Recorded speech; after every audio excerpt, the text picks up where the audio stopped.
Purvita Education Channel provides all electrical engineering subject videos, aptitude, reasoning and science. Please subscribe and share if you like the subject videos. Thank you all. Hi good morning అండి అందరికీ. 0వ క్లాస్లో మనం ఏంటంటే standard wire gauge discuss చేసుకుందాం. అసలు standard wire gauge అనేది ఎందుకు, దీని యొక్క ఇంపార్టెన్స్ ఏంటి, దీన్ని మనం ఎలక్ట్రికల్ ఇంజనీరింగ్లో ఈ యొక్క ఎలక్ట్రికల్ ఇన్స్టాలేషన్లో ఏ విధంగా యూజ్ చేస్తాం, సో ఈ టాపిక్ గురించి డిస్కస్ చేద్దాం. సో ఫస్ట్ ఆఫ్ ఆల్ ఇక్కడ ఏంటంటే స్టాండర్డ్ వైర్ గేజ్.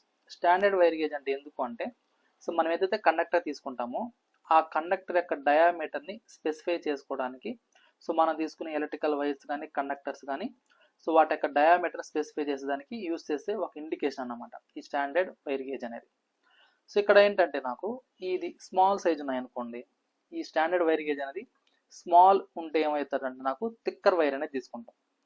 సో ఇక్కడ స్టాండర్డ్ వైర్ గేజ్ అనేది స్మాల్ ఉంటే థిక్ వైర్ తీసుకుంటాం. ఒకవేళ స్టాండర్డ్ వైర్ గేజ్ అనేది లాంగ్ ఉంటే థిన్ వైర్ అనేది తీసుకుంటాం. అసలు ఎందుకు ఈ స్టాండర్డ్ వైర్ గేజ్ యొక్క ఇంపార్టెన్స్ ఏంటి అన్నప్పుడు, సో ఇక్కడ మనం ఏదైతే ఒక వైర్ తీసుకుంటామో సో దాని యొక్క సైజ్ అనేది మనం తీసుకునే లోడ్ని బట్టి చేంజ్ అవుతూ ఉంటుంది అన్నమాట. సో మనకు industrial loads different types of loads అనేవి ఉంటాయి. సో ఇండక్టివ్ లోడ్స్ అని, కెపాసిటివ్ లోడ్ అని, రెసిస్టివ్ లోడ్ అని, సో ఇలాగా అంటే మన యొక్క అప్లయన్సెస్ని బట్టి, అది అగ్రికల్చర్ సెక్టరా, డొమెస్టిక్ సెక్టరా, ఇండస్ట్రియల్ సెక్టరా, సో ఇలా అలాంటి సెక్టర్ని బట్టి మనకేంటంటే ఈ యొక్క వైరింగ్ అనేది చేంజ్ అవుతూ ఉంటుంది. అక్కడ మనం తీసుకునే ఈ యొక్క వైర్ సైజ్ అనేది మనం తీసుకునే లోడ్ని బట్టి చేంజ్ అవుతూ ఉంటుంది. సో మనకు స్పెసిఫిక్గా ఏంటంటే సో ఈ దాని యొక్క సైజ్ తెలిస్తే, లోడ్ తెలిస్తే లోడ్ని బట్టి మనం ఏం చేస్తాం, సైజ్ అనేది డిఫైన్ చేస్తాం అన్నమాట. సో కాబట్టి మనకేంటంటే కరెక్ట్ వైర్ సైజ్ తీసుకోవడానికి విత్ రెస్పెక్ట్ లోడ్ని బట్టి ఈ స్టాండర్డ్ వైర్ గేజ్ అనేది యూజ్ అవుతుంది. సో దాంతో పాటుకి నాకు ఏంటంటే ఓవర్ హీటింగ్. సో మన కండక్టర్స్లో దాని ఏదైతే ఉంటుందో దాని యొక్క వైర్ సైజ్ కాకుండా, దాని యొక్క కరెంట్ రేటింగ్తో కాకుండా మనం దానికంటే ఓవర్ కరెంట్ కానీ పాస్ చేసినప్పుడు దానికుండా అప్పుడు నాకు ఏదేమవుతుంది, మెల్ట్ అయిపోతుంది, షార్ట్ సర్క్యూట్ అవ్వడానికి ఛాన్సెస్ ఉంటాయి. సో దాన్ని మనం అవాయిడ్ చేసుకోవడానికి, ఓవర్ హీటింగ్ అవాయిడ్ చేసుకోవడానికి, సో ఆ యొక్క కండక్టర్స్ని మనం డిసైడ్ చేసుకోవడానికి ఈ స్టాండర్డ్ వైర్ గేజ్ అనేది యూస్ చేస్తాం. సో దాంతో పాటు నాకు ఇంకోటి ఏంటంటే voltage drop. So voltage drop reduce చేసుకోవడానికి కూడా ఈ స్టాండర్డ్ వైర్ గేజ్ అనేది యూస్ చేసుకుంటాం. సో దాంతో పాటు మనకి ఏంటి, ఫైర్ ప్రొటెక్షన్ చేసుకోవడానికి. సో ఫైర్ ప్రొటెక్షన్ కూడా ఇది ఏమవుతుంది అంటే యూజ్ అవుతుంది అన్నమాట. సో ఇంకోటి ఏంటి, స్టాండర్డైజ్గా మనకి ఈ సైజ్ ఉన్నప్పుడు ఇంత కరెంట్, ఈ సైజ్ ఉన్నప్పుడు ఇంత కరెంట్ అనేటట్టుగా మనం స్పెసిఫై చేసుకోవడానికి కూడా ఈ స్టాండర్డ్ వైర్ గేజ్ యూజ్ అవుతుంది. ఓకేనా. సో కరెంట్ క్యారింగ్ కెపాసిటీని డిసైడ్ చేసే ఫ్యాక్టరే ఈ స్టాండర్డ్ వైర్ గేజ్ అన్నమాట. సో ఇదేమవుతుందంటే మనకు కరెంట్ క్యారింగ్ కెపాసిటీని మనం డిసైడ్ చేసుకోవచ్చు అన్నమాట. ఓకేనా. సో ఒకవేళ రాంగ్గా తీసుకున్నాం అనుకోండి స్టాండర్డ్ వైర్ గేజ్ అనేది, అప్పుడు నాకేమవుతుంది, వైర్ హీటింగ్ అయిపోతుంది, ఇన్సులేషన్ అనేది డ్యామేజ్ అయిపోతుంది, షార్ట్ సర్క్యూట్స్ లేదంటే ఫైర్ యాక్సిడెంట్ జరిగేదానికి ఛాన్సెస్ ఉంటాయి. సో దానికోసం మనం ఏం చేస్తారంటే ఈ స్టాండర్డ్ వైర్ గేజ్ అనేది యూజ్ చేసుకుంటాం. ఓకేనా.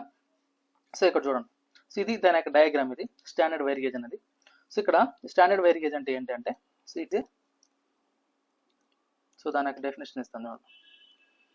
సో స్టాండర్డ్ వైర్ గేజ్ అంటే ఏంటంటే so it is a system used to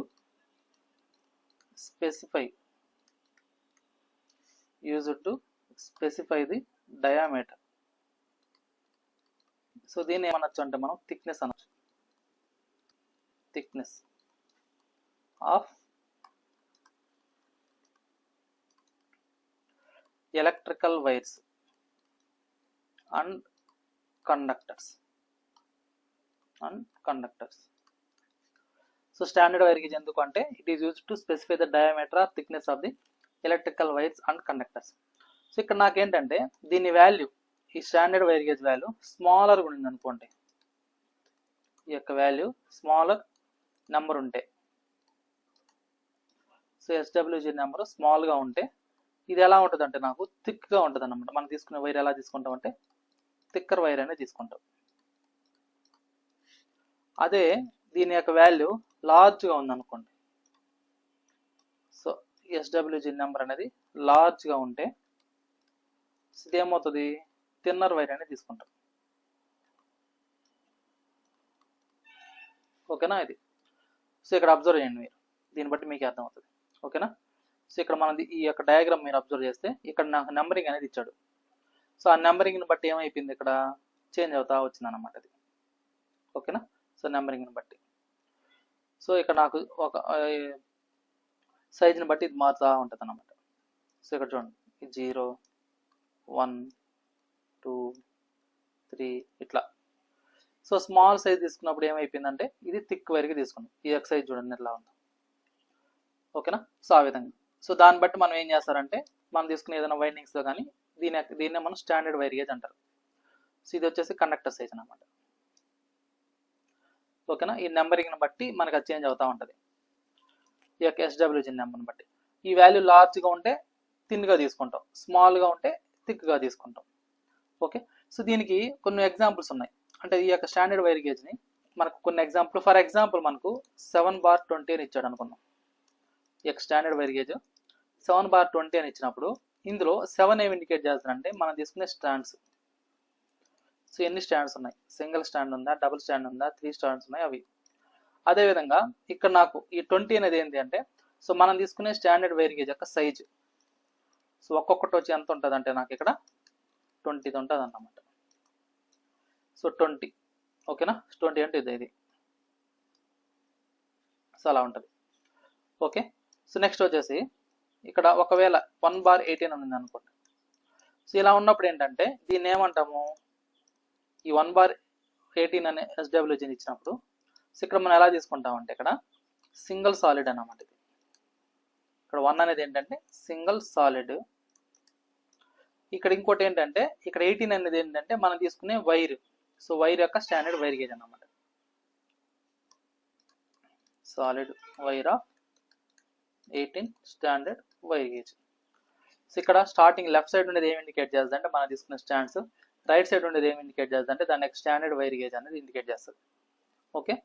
so మరి ఈ యొక్క స్టాండర్డ్ వైర్ గేజ్ తీసుకోవడానికి మనకు ఈ స్టాండర్డ్ వైర్ గేజ్ తీసుకోవడానికి అసలు నీడ్ ఏంటి, అసలు ఎందుకు అన్నప్పుడు so what is the need,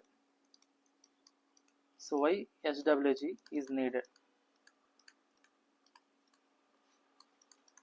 standard wire gauge తీసుకోవడానికి నీడ్ ఏంటి, అసలు దానికి ఇంపార్టెన్స్ ఏంటి అన్నప్పుడు సో జనరల్ మనకి ఇది ఎందుకు యూజ్ అవుతుందంటే మనం తీసుకునే కండక్టర్ యొక్క వైర్ యొక్క సైజ్ని డిసైడ్ చేసుకోవడానికి విత్ రెస్పెక్ట్ టు లోడ్, దానికోసం మనం దీన్ని యూజ్ చేసుకుంటాం. కాబట్టి select correct size, select correct wire size for a given load, for a given load మనం చేస్తాం. ఇంకోటి ఏంటి, ఓవర్ హీట్ ని రెడ్యూస్ చేసుకోవడానికి. సో కాబట్టి avoid over heat, avoid over heating of conductors. Over heating reduce చేసుకోవడానికి యూస్ చేసుకుంటాం. Next ఏంటంటే వోల్టేజ్ రెడ్యూస్ చేసుకోవడానికి కూడా యూస్ చేస్తాం. Reduce voltage drop. So next ఏం చేస్తామంటే ఫైర్ ప్రొటెక్షన్ నుంచి ప్రొటెక్ట్ చేసుకోవడానికి. కాబట్టి దీన్ని ఏంటంటే ఈ యొక్క స్టాండర్డ్ వైర్ యూస్ చేసుకోవడం వల్ల సేఫ్టీగా ఉంటుంది. అంటే ఆ యొక్క కరెంట్ రేటింగ్ ఆ కండక్టర్ సైజ్ సరిపోతుంది అన్నమాట అట్లా. సో కాబట్టి ఎన్ష్యూర్ సేఫ్టీ. ఇక్కడ ఎస్పెషల్లీ దేనికి అంటే సేఫ్టీ అన్నప్పుడు ఫైర్ ప్రొటెక్షన్ అన్నమాట. Fire protection. నెక్స్ట్ ఏంటంటే మనకు కరెంట్ క్యారింగ్ కెపాసిటీ డిసైడ్ చేసుకోవడానికి. Decide current carrying capacity, decide current carrying capacity. ఓకేనా? సో ఇదన్నమాట. అయితే ఇక్కడ మనకి ఏంటంటే మనం తీసుకునే ఈ యొక్క standard wire gauge conductor size దాని యొక్క కరెంట్ రేటింగ్ చూద్దాం. అంటే మనది ఒక్కొక్క దానికి ఎలా ఉంటుంది అన్నప్పుడు సో ఇప్పుడు మనకి ఏంటంటే ఈ యొక్క స్టాండర్డ్ వైర్ గేజ్ దాంతో పాటుగా స్టాండర్డ్ వైర్ గేజ్ నెంబర్ ఎంత, దానికి సైజ్ ఎంత తీసుకోవాలి, అలాంటప్పుడు దానికి ఏరియా ఏమవుతుంది. సో ఇవి డిస్కస్ చేసుకున్నాం. సో ఇక్కడ దాకా చెప్పింది క్లియర్ కదా, ఇక్కడ దాకా చెప్పింది క్లియరా లేదా ఇంకేమైనా డౌట్ ఉందా?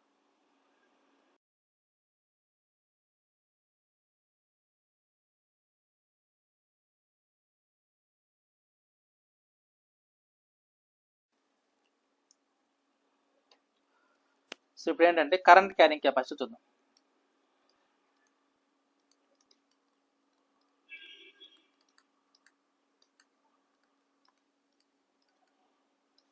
So current carrying capacity based on మనం తీసుకునే స్టాండర్డ్ వైర్ గేజ్. సో ఈ టాపిక్ మీద మనకు క్వశ్చన్స్ వస్తాయి ఎగ్జామ్లో, ఈ టాపిక్ మీద వస్తాయి. అంటే ఎస్డబ్ల్యూజీ ఎంత ఉండాలా, దానికి ఏరియా ఎంత ఉండాలా, అదేవిధంగా కరెంట్ క్యారింగ్ కెపాసిటీ ఎంత. Current capacity. ఓకేనా, just approximately, not exactly. So standard wire gauge, దాని యొక్క area, current carrying capacity. So ఇప్పుడు మనకేంటంటే ఇందులో స్టెప్ బై స్టెప్ చూద్దాం. సో మనకు ఇందులో ఎలా ఉంటుంది అంటే, నాకు ఫస్ట్ 22 సైజ్ తీసుకుందాం. స్టాండర్డ్ వైర్ గేజ్ యొక్క సైజ్ ఎంత? 22. ఇక్కడ అబ్జర్వ్ చేయండి. సో ఇక్కడ నాకు 22 అంటే ఇది. సో ఇక్కడ ఉంటుంది చూడండి. సో ఇక్కడ ఉంది కదా, సో 22. సో అలా తీసుకున్నప్పుడు దానికి ఏరియా ఎంత ఉంటుంది అన్నప్పుడు, ఇది mm² అన్నమాట. ఏరియా ఎలాగని ఎలా ఉంటుంది అంటే మిల్లీమీటర్స్లో ఉంటుంది, కాబట్టి ఏరియా mm². సో దీనికి సైజ్ ఎంత అంటే 0.40. సో కరెంట్ ఎంత ఉంటుంది అంటే నాకు 3 to 5 amperes ఉంటుంది. అదే నేను స్టాండర్డ్ వైర్ గేజ్ అనేది ఒకవేళ 20 తీసుకున్నాను అనుకోండి. సో అప్పుడు నాకు ఏరియా ఏమవుతుంది అంటే, ఇక్కడ ఏరియా అనేది ఏమవుతుంది? పెరుగుతుంది. మీరు అబ్జర్వ్ చేయాల్సింది ఏంటంటే, స్టాండర్డ్ వైర్ గేజ్ అనేది తగ్గుతూ ఉన్నప్పుడు ఏరియా అనేది పెరుగుతుంది, దాంతోపాటు ప్యారలల్ కరెంట్ కూడా పెరుగుతుంది. ఓకేనా, సో 5 to 7 amperes వరకు దీన్ని యూజ్ చేసుకోవచ్చు. అదేవిధంగా 18 తీసుకున్నాం అనుకోండి, స్టాండర్డ్ వైర్ గేజ్ యొక్క సైజు 18 అనుకుంటే, సో నాకు ఏరియా ఎంత అవుతుందంటే నాకు 1.17. ఇది ఎంత ఉంటుందంటే నాకు 8 to 10 amperes. అదే నేను 16 తీసుకున్నాను అనుకో, సో దీని యొక్క సైజ్ ఎంత ఉంటుంది అంటే 2.08 ఉంటుంది. సో ఇది వచ్చేసరికి 13 to 15 amperes ఉంటుంది. సో ఒకవేళ ఇది నేను 14 తీసుకున్నాను అనుకోండి, సో అప్పుడు నాకు సైజ్ ఏరియా వచ్చేసరికి 3.24. So current carrying capacity 8 to 20 amperes. So ఒకవేళ 12 తీసుకుంటే స్టాండర్డ్ వైర్ గేజ్ అనేది, సో ఇది ఎంత ఉంటుంది నాకు అంటే 5.48 అనేది ఏరియా ఉంటుంది. సో కరెంట్ వచ్చేసరికి అరౌండ్ 25 to 30 amperes ఉంటుంది. సో ఇన్ కేస్ నేను 10 తీసుకుంటే, సో 8.30 అనేది ఏరియా ఉంటుంది. సో 35 to 40 amperes ఉంటుంది. ఏంటిది? కరెంట్. సో ఇది కరెంట్ క్యారింగ్ కెపాసిటీ అనేది మనం తీసుకునే స్టాండర్డ్ వైర్ గేజ్. సో ఇక్కడ మనం అర్థం చేసుకోవాల్సింది ఏంటంటే, స్టాండర్డ్ వైర్ గేజ్ అనేది తగ్గేకుంది, ఏరియా అనేది ఇంక్రీజ్ అవుతుంది, కరెంట్ క్యారింగ్ కెపాసిటీ కూడా ఇంక్రీజ్ అవుతుంది. ఓకేనా, సో కాబట్టి సో ఇది ఓవరాల్గా మనం చూసుకుంటే సో ఈ విధంగా ఉంటుంది అన్నమాట. సో మనకు డయాగ్రామ్ అంటే ఇది యావరేజ్ వైర్ గేజ్ అంటారు దీన్ని, AW అనేది. సో దీనికంటే స్టాండర్డ్ వైర్ గేజ్ అనేది ఎక్కువగా ఉంటుంది అన్నమాట, స్లైట్ వేరియేషన్ అనేది ఉంటుంది. ఓకేనా, సో అయితే మనకు ఈ యొక్క స్టాండర్డ్ వైర్ గేజ్ అనేది అక్కడ ఏం డిసైడ్ చేస్తుంది అన్నప్పుడు, సో కరెంట్ క్యారింగ్ కెపాసిటీ అనేది డిసైడ్ చేస్తుంది. మరి కరెంట్ క్యారింగ్ కెపాసిటీ దేని మీద డిపెండ్ అవుతుంది? ఈ యొక్క స్టాండర్డ్ వైర్ గేజ్ అనేది కరెంట్ క్యారింగ్ కెపాసిటీ బట్టి మనం వైర్ సైజ్ని డిసైడ్ చేస్తున్నాం కదా. మరి current carrying capacity, so current capacity ఉంది కదా, ఈ యొక్క కరెంట్ కెపాసిటీ అనేది దేని డిపెండ్ అవుతుంది అన్నప్పుడు, సో మనం తీసుకునే ఈ యొక్క కరెంట్ కెపాసిటీ అనేది దేని మీద డిపెండ్ అవుతుంది అంటే, సో మనం ఏదైతే మెటీరియల్ యూస్ చేస్తున్నామో ఆ మెటీరియల్ మీద డిపెండ్ అవుతుంది. అంటే ఫర్ ఎగ్జాంపుల్ మనం మెటీరియల్ ఉన్నప్పుడు ఏమేమి యూస్ చేస్తాం? కాఫర్ కానీ, అల్యూమినియం కానీ ఇలాంటివి యూస్ చేస్తాం కదా, దాని మీద డిపెండ్ అవుతుంది. సో దాంతో పాటుగా ఈ కరెంట్ అనేది మనం యూస్ చేసే ఇన్స్టలేషన్ మీద డిపెండ్ అవుతుంది. సో దాంతో పాటుగా మనం యూస్ చేసే ఇన్స్టాలేషన్, సో ఎలక్ట్రికల్ వైరింగ్ తీసుకుంటాం కదా, సో అది ఓపెన్ టైపా, కండ్యూట్ టైపా, సీల్ టైపా, సో ఇట్లా. అదేవిధంగా సరౌండింగ్స్ ఉండే టెంపరేచర్, ambient టెంపరేచర్ అంటారు. ఇవన్నీ మనకి ఏమవుతుంది అంటే కరెంట్ క్యారింగ్ కెపాసిటీని ఎఫెక్ట్ చూపిస్తాయి అన్నమాట. సో కాబట్టి మనం తీసుకునే మెటీరియల్, సో మెటీరియల్ అన్నప్పుడు ఇక్కడ ఏం తీసుకుంటాం అంటే మనము కాఫర్ కానీ, అల్యూమినియం కానీ తీసుకుంటాం జనరల్గా. కరెంట్ కెపాసిటీ అనేది వీటి మీద డిపెండ్ అవుతుంది. నెక్స్ట్ ఇంకోటి ఏంటి? టైప్ ఆఫ్ ఇన్సులేషన్,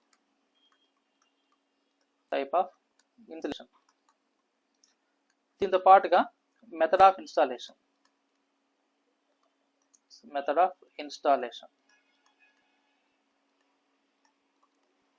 ఇక్కడ ఇన్స్టాలేషన్ అన్నప్పుడు మాకు డిఫరెంట్ టైప్స్ ఆఫ్ వైరింగ్స్ ఉన్నాయి. సో కండ్యూట్ వైరింగ్ అనేసి, ఓపెన్ ఎయిర్ వైరింగ్ అనేసి ఇట్లా, సో అలాంటివి అన్నమాట. సో అది దాని యొక్క ఇన్స్టాలేషన్ డిపెండ్ అవుతుంది. సో దాంతో పాటుగా టెంపరేచర్ మీద, సో టెంపరేచర్ అన్నప్పుడు ambient టెంపరేచర్ తీసుకుంటాం. ambient టెంపరేచర్, సో వీటి మీద ఏమవుతుంది నాకు మనసుకునే స్టాండర్డ్ వైర్ గేజ్లో కరెంట్ కెపాసిటీ అని డిపెండ్ అవుతుంది.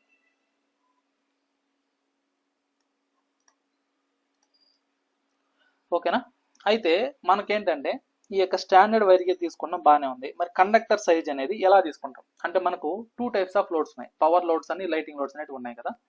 మరి 2 types ఆఫ్ లోడ్స్ ఉన్నప్పుడు మనకు అంటే ఏ లోడ్కి ఎంతంత కరెంట్ స్టాండర్డ్ వైర్ గేజ్ తీసుకోవాలి, దాని యొక్క కండక్టర్ సైజ్ అనేది ఎలా తీసుకోవాలి అనేది చూద్దాం. సో ఇప్పుడు ఏంటంటే మనకు selection of conductor size. Selection of conductor size.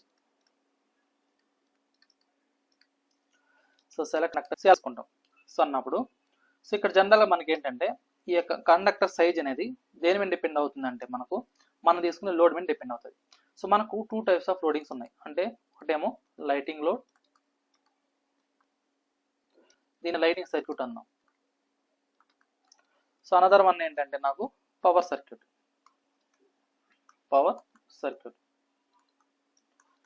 ఇక్కడ లైటింగ్ చూడండి ఏమేమి వస్తాయంటే నాకు మనం యూస్ చేసే ఫ్యాన్స్ కానీ, లైట్స్ కానీ, ట్యూబ్ లైట్స్ కానీ, సో టీవీ కానీ, అదేవిధంగా టీవీ, ల్యాప్టాప్స్ ఇలాంటివన్నీ వస్తాయి అన్నమాట. మొబైల్ ఫోన్ ఛార్జింగ్ ఇవన్నీ వస్తాయి లైటింగ్ సర్క్యూట్ అన్నప్పుడు. పవర్ సర్క్యూట్ అన్నప్పుడు గ్రేజరు, మిక్సరు, గ్రైండరు అంటే లోడ్ ఎక్కువ ఉన్నట్టు వస్తాయి పవర్ సర్క్యూట్ అన్నప్పుడు. సో ఓకే, మరి ఈ లైటింగ్ సర్క్యూట్స్లో సో మనకేంటంటే లోడ్ అనేది ఎలా ఉంటుంది అంటే దీంట్లో సో జనరల్గా లైట్స్, ఫ్యాన్స్ అంటే పవర్ రేటింగ్ అనేది మ్యాక్సిమం ఒక 100-150 వాట్స్ కంటే తక్కువగానే ఉంటుంది. సో ఇందులో మీరు ఏమి యూస్ చేస్తాం అన్నప్పుడు సో 1/18 అనేది యూస్ చేసుకుంటాం. అంటే ఇక్కడ ఏంటంటే సింగిల్ టైప్ అనేది ఎక్కువగా యూస్ చేస్తాం అన్నమాట. ఓకేనా. సో సైజ్ వచ్చేసరికి 18, ఇక్కడ వచ్చేసి సింగిల్ కోర్ అన్నమాట. SWG అనేది ప్రిఫర్ చేస్తాం. సో అయితే దీని యొక్క సైజు ఎలా ఉంటుంది అంటే నాకు 1 to 1.5 mm² అనేది యూస్ చేసుకుంటాం. సైజ్ వచ్చేసరికి వైర్ సైజ్ వచ్చేసరికి 1 to 1.5 mm² అనేది యూస్ చేస్తూ ఉంటాం. ఎంతవరకు ఉంటుంది అన్నప్పుడు కరెంట్ వచ్చేసి అప్ టు 10 amperes వరకు ఉంటుంది అన్నమాట. ఓకేనా. సో ఇది ఏంది మనం తీసుకున్న లైట్ లోడ్. అదే పవర్ లోడ్ అనుకోండి.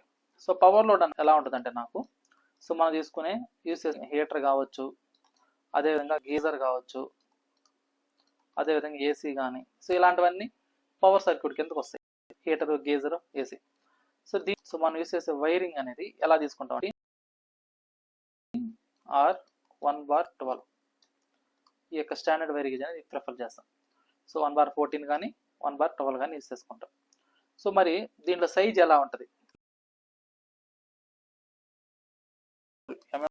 చేసుకుంటాం. ఇక్కడ సైజ్ వచ్చేసరికి 2.8 to 4.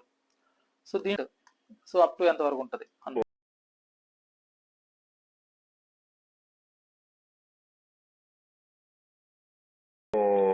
Lighting circuit, power circuit చూసా. సో దీంతో పాటుగా మనకి ఏంటంటే సో మెయిన్ కేబుల్ ఉంటుంది, సబ్ మెయిన్ కేబుల్ ఉంటుంది. First sub main or main cable. So distribution బోర్డులో యూస్ చేస్తాం అన్నమాట ఇది. సో అట్లా దాంట్లో చెక్ చేసుకుంటాం మనకు దీని యొక్క వైర్ సైజ్ ఎలా అంటే